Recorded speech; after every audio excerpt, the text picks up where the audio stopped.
again, here's why heat is so important. When that plastic enters the mold, this is the first cavity to receive plastic. That is still in gel phase. It's still jelly. Yeah, one more look at those because they are sexy. Okay, everybody, welcome back to the world's worst fishing.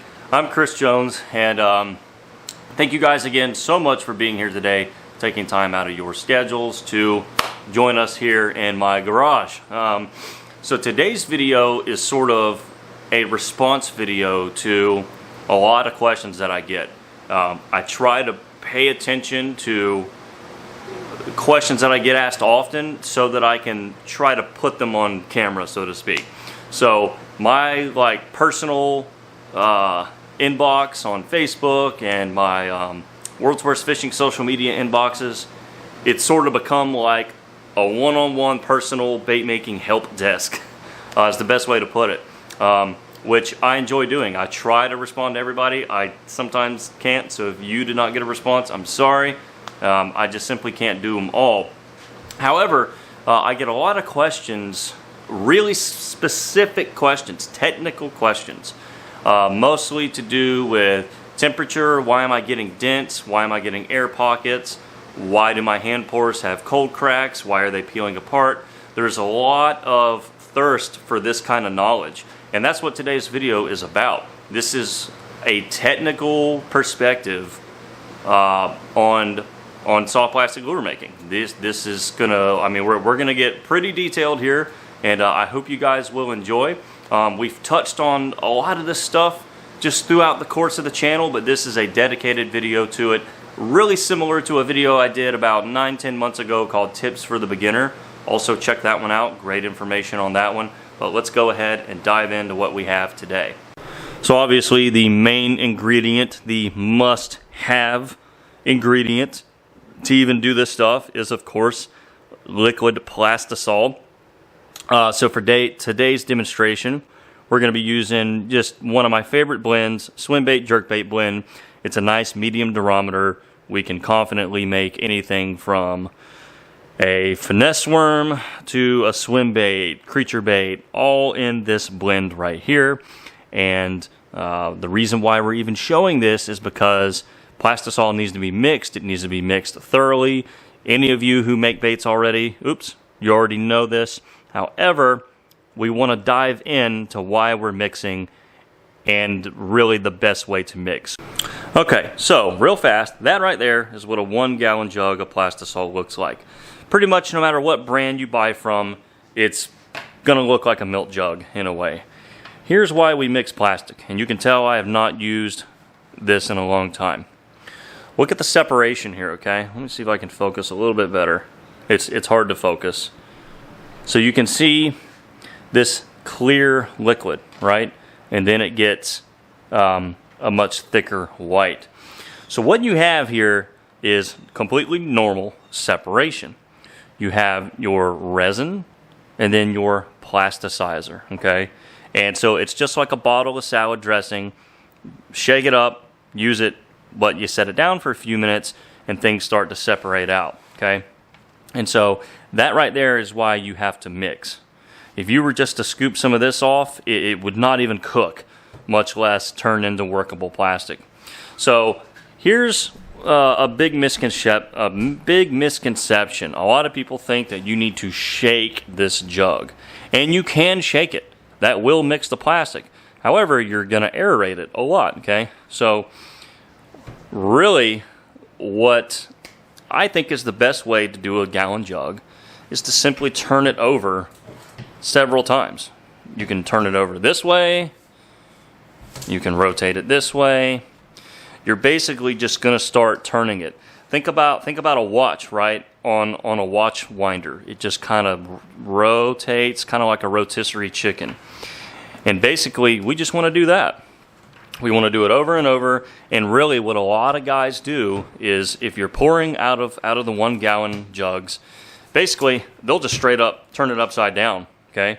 And they'll prop it up and they'll leave it like that 30 minutes to an hour before they think they're going to be actually pouring baits. And that just kind of gets all the resin that's on the bottom back into the mix. Dead-on plastics does not hard pack, but you still need to get the resin off the bottom. So instead of just shaking the devil out of it and really churning things up, you know, just take the time to do this. And to me, that gives me the best results. Okay, now it's time to mix a 5-gallon bucket. And this is the, why are we not focusing? This is the preferred method for most people. It's just to get a drill, variable speed drill with some sort of paint mixer. And the advantage to this is that it can go all the way to the bottom and really stir that resin up off the bottom. Now, for the longest time, I just mixed entire 5-gallon buckets with a large hand spoon from the kitchen, which also works well. But the majority of you are going to be doing this number right here. And there's really no wrong way to do it. I would say the only thing to watch out for is when the bucket gets low, don't get your speed too fast, because then you're going to start really sloshing the plastic and you're going to aerate it, and then you're going to add a lot more bubbles. So basically, we're just going to mix, and you'll see it start to kind of mix together a little bit there. Yeah, starting to get some movement inside that bucket. And so, you know, there it goes. And what's cool is that right there is resin coming off the bottom. Why are we not? I'm sorry about the focus today, y'all. I don't know what's going on there, but anyway, a couple minutes like this is all you need. All right, so told y'all we were getting technical today, and we are. So our plastisol has been thoroughly and properly mixed. We are now ready to measure out however much plastic we want to use into the cups that we're actually going to be working from. However, there's a step that I think is very beneficial that maybe new people don't know about, and I tend to not show this in videos. These cups, they look nice and innocent. They look ready to go. However, they're not. There is moisture on the cups, okay? Everything, especially working in an open garage like I do, even on a nice cold day like today, still has moisture. To demonstrate, I have a mold here, and I have a torch. See that? All of that is moisture on this mold, okay? So if I just heat this mold real fast, you can see nothing is truly dry. That's all moisture bubbles. See that wetness, okay? That's going to interfere with your plastic. So the same way that mold has moisture on it like that, so do these cups. I'm going to spray them with just a nice house cleaner, okay? This is fantastic. It's a good degreaser. It can get a lot of that plastic slime off that just gets baked into your cups. Now, basically what I want to do is I just want to wipe really clean out the inside of these cups, wipe them down really well, okay? That's going to get contaminants out. That's going to get old burnt pieces of flake out. And most importantly, when we pat them dry, it's going to get rid of some of that moisture, okay? And it's a good idea to clean your cups after each use anyway. That way, you get those contaminants out, especially if you're going to be doing colors that are see-through or maybe some like fancy hand pours. You really don't want to contaminate it. If you're just running black and blue injection, you really won't see it anyway. But it's a good idea to do a little bit of maintenance on your cups. Okay, here's where everyone who's new or is having trouble needs to really listen up. Everything we've done so far is completely subjective. Yes, the plastic has to be mixed, but how you mix it is really up to you and whatever works best. I was showing you, I think, the best way to mix a 5-gallon bucket and a 1-gallon jug, which are the most common sizes you'll be dealing with. However, this has to be done specifically because now we need to cook the plastic. It has to reach a certain temperature, and it's actually quite technical. So, we're going to open up our nasty microwave here. This is the 1 cup size Pyrex, and it's measured out to 1 cup, okay? Now, from experience, I know that with my microwave, with that amount of plastic in that size cup, 2 minutes is going to cook it pretty much through the gel phase, and I'll explain what the gel phase is once this comes out. Okay, this is the most important thing I'm probably going to say today. here's what the plastic looks like straight out of the microwave. All right, looks pretty good. Just a few little bubbles hanging out on top, but no more bubbles coming from the bottom. You know, so that means our plastic is not full of moisture, so everything's good. All right, so let's go ahead and temp the top. 370. Okay, so the top layer of this cup is fully converted, right? But look at the bottom. That is still in gel phase. It's still jelly. Okay, it's not the good kind of jelly, but it's still jelly. All right. That plastic, if I was just to stir it like that, just go ahead and stir up that bottom layer, that plastic is not ready. Okay, so basically, to me, the proper cooking process is to do the initial cook, right? I did 2 minutes. Take it out, stir it, okay? Because the way the microwave cooks the cup, the bottom layer is less cooked than the top. So you basically want to stir that bottom layer, which is still in the gel phase, into the rest of the cup, okay? That way it's all throughout the column. Now I want to reheat this, and then my entire cup is now fully converted to workable plastic. So another 45 seconds should get me there, and we'll meet you back then. That right there is what I would consider the biggest mistake that people who might be new to plastic or to making soft plastics make, is they take the plastic out, they use a temperature gun on it or a thermometer, and they think the plastic is ready, but maybe just that little bottom layer down at the bottom is not. And so they're stirring uncooked plastic into their cooked plastic, and that's why their baits are not setting up properly. Okay, so we have it back out of the microwave, and things are looking pretty good. Okay? Yeah. So what we want to do is, because a little temp gun like this really only takes a surface temperature, I really want to mix this up. That way I'm not just getting a surface temp. I'm going to mix some of the plastic up into it.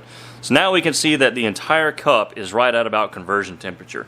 So I can choose to heat it up a little bit longer or go ahead and use it. I always err on the side of getting it too hot than not too hot. So me personally, I'm going to put this back in for 20-25 seconds, and then I'm going to run a color, and then we're going to talk about temperature of your molds. Alright, so we're just going to build a quick color, just some green pumpkin. I mean, this is just straight green pumpkin colorant, and some flake. Some molds really react poorly to cold temperatures. Some molds, it doesn't matter what the temperature is, you can run them, and they're going to fill every time. However, this is the Angling AI Ecto Craw mold. Because it's a craw bait, it has, you know, little legs and pinchers and extremities that don't fill all the way if the mold is freezing cold. Now, let's temp our mold. That did not work. Alright, let's try this again. 43 degrees. That's pretty cold for Florida, okay? However, what we're going to do is we're not going to preheat the mold, and we're going to run it. And I'll show you what I'm talking about. Our plastic is 338 degrees. That's about what I would consider a good injection temperature. So we're going to run this mold real quick and see if temperature of the mold really makes a difference. Okay, this is fascinating, and this is exactly what I expected to happen. I want y'all to notice something, okay? Look at these little antennas here, right? You'll notice on the back one, they filled in all the way. You can see the cavity goes to here, and those antennas filled all the way. When that plastic enters the mold, this is the first cavity to receive plastic, right? The plastic shoots down the runner, and it doesn't really build up pressure and start filling cavities till once it gets to the back here, okay? So, you'll notice the fresher, hotter plastic filled this first cavity all the way. As the plastic has to keep moving back up, we did not fill all the way, because now that plastic has had that much more time to cool. And then the further it goes up, you can see it did not do it there, okay? Now, we're going to toss these aside. We are going to preheat this mold, okay? So basically, I'm just going to turn my hot plate on here, the griddle on, to 300, just as if I was preheating my open pour molds, which we're going to do as well in this video.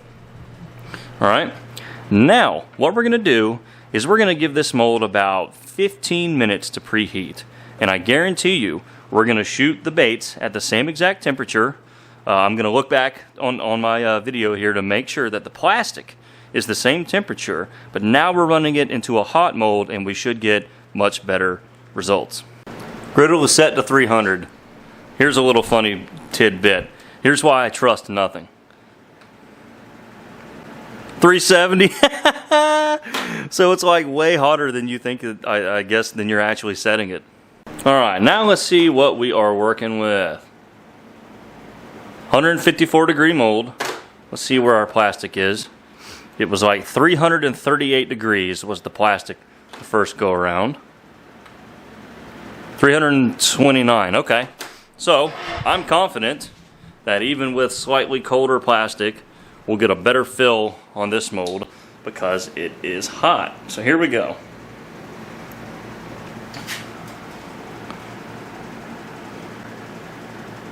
All right, injection feels pretty good. Hold a little bit of pressure. All right. Ugh. Beautiful. Top it off. Okay, we will meet you right back. Okay everyone, so while we are letting that mold cool down, we're just going to kind of recap what you just saw. So what you just saw was mixing, proper heating and cooking, which I would also kind of deem as preparation, okay? And then you saw a mold that was cold, get injected cold, the results from that, and then what we're going to see in a few moments is the results from a preheated mold. A lot of people are saying, hey, I'm having trouble with dents. The cavity isn't filling in all the way. Preheating, okay, what you just saw will solve almost all of that no matter what the mold is. And I always preheat my molds to do hand pouring. I don't always preheat injection. Most of the time it's pretty warm here in Florida, right? I'm in an open garage. The temperature in here is pretty much what the temperature is out there. So I'm in a pretty mild and most of the time hot climate. So preheating is not a huge factor for me. However, it is for a lot of you guys who live in different parts of the country and or the world. And so sometimes, like if I know it's a mold that's a little bit tricky, I'll preheat it. Most of the time, I don't have to worry about preheating. But I wanted to demonstrate it. I don't think I've ever preheated an injection mold on this channel and like really talked about why and shown the difference. So hopefully you guys will find this information valuable. Now let's see how the second round of Ecto Craws turned out. Okay, so here's round two, and yeah, you can see everything filled in. All of the antennas are to full length. No major dents in the body. Even these little teeny tiny, those little split ends there, as my wife would call them, filled in. So, you know, preheating and getting your molds to a good temperature really goes a long way, I think, in getting your molds to fill. You know, it's all a balancing act of the temperature of your mold and really the temperature and viscosity of your plastic. Even, you know, even your injector being too cold can disrupt the flow when you're pushing the injector. So these are all things to keep in mind. And just remember, this is a game of temperature. If I had to classify soft plastics, I would say it's a game of temperature. And now we're even going to look at that even more in depth when it comes to hand pouring. Okay, one of the questions I get the most is, how do you get nice, smooth, even lines in your hand pours? If you'll notice, all those colors are just bled into one another, right? It's a smooth gradient of color.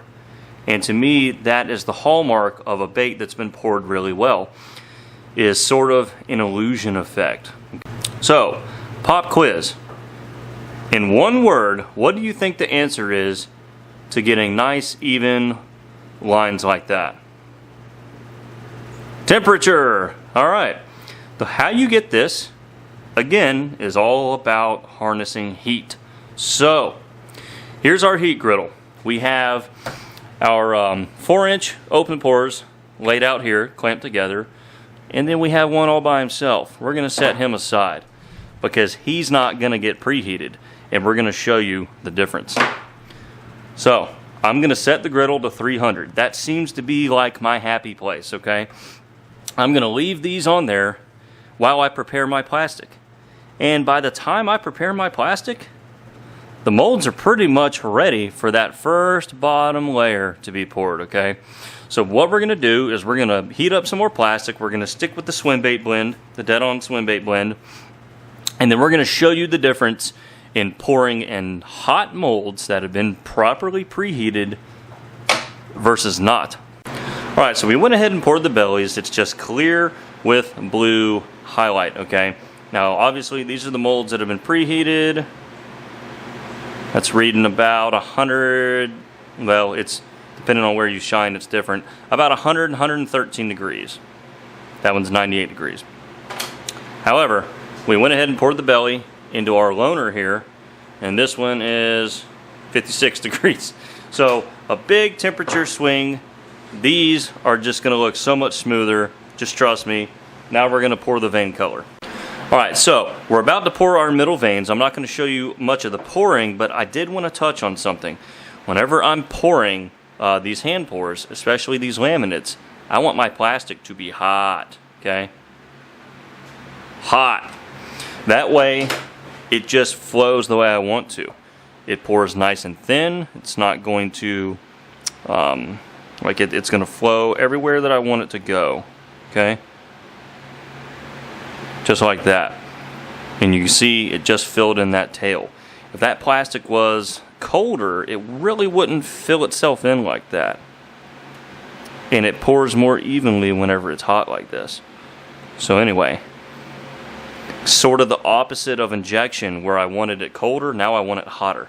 Okay, so we have all the molds topped off, and these, obviously the ones in the clamps, are the ones that were brought all the way up to what I would consider full temperature.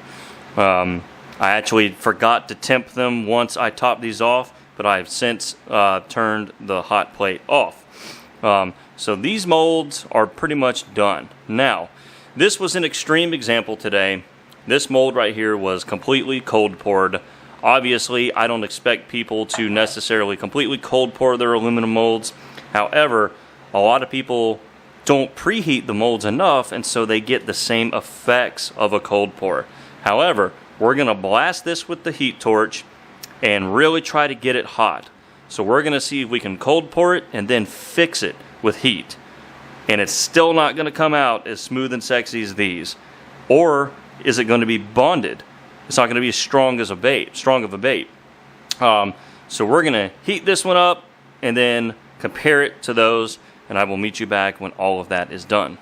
Okay, there are the ones from the molds that we preheated, and I'll just grab one at random here. This is exactly what I want to see from my hand pours. I want to see that transition of color. That's just effortless. It's a smooth, harmonious transfer. There's no cold cracks. You know, if you look at it with the glare there, you can see the scaling pattern. That's what I want from my hand pours, okay? And that is achieved best with heat. Let's look at the one that was poured without proper heat. Okay, so here's the one that was poured differently, without an already preheated hot mold. And you can see we actually did a pretty good job, all things considered. But you know, we have that dimple in the tail. Just not quite as smooth of a color transition. You can see that line is just a little bit more defined. And look at that. That's a slight cold crack of the layers. See that? This bait will peel apart. Right there, that layer. That's not really what you want to see. You can see it's a nice, clean break between the colors there. These other ones really won't do that. If I pick up one of these other ones and get it out, there's no part of that I can, there's nowhere that separation can start. It's all one solid piece of plastic, and you can just see the line is just smoother on that one. And again, here's why heat is so important. Look at that. You can see we got things a little bit hotter up front, but the majority of that body just peeled right apart. And look at that. You cannot do that with those right there. The plastic, I mean, yeah, you can pull the plastic apart, but it's not going to separate at the colors. And that's the difference in pouring in a mold that's already hot versus pouring in a mold and then heating it. It's just simply not the same. So just kind of speaking to the importance of temperature, so these perch baits right here, you know, temperature is everything when trying to build color layers and to not only bond them strongly, but to kind of make them melt together in a nice natural way. So, you know, not only are you thinking about temperature in terms of the actual structure of the bait, but also building color layers.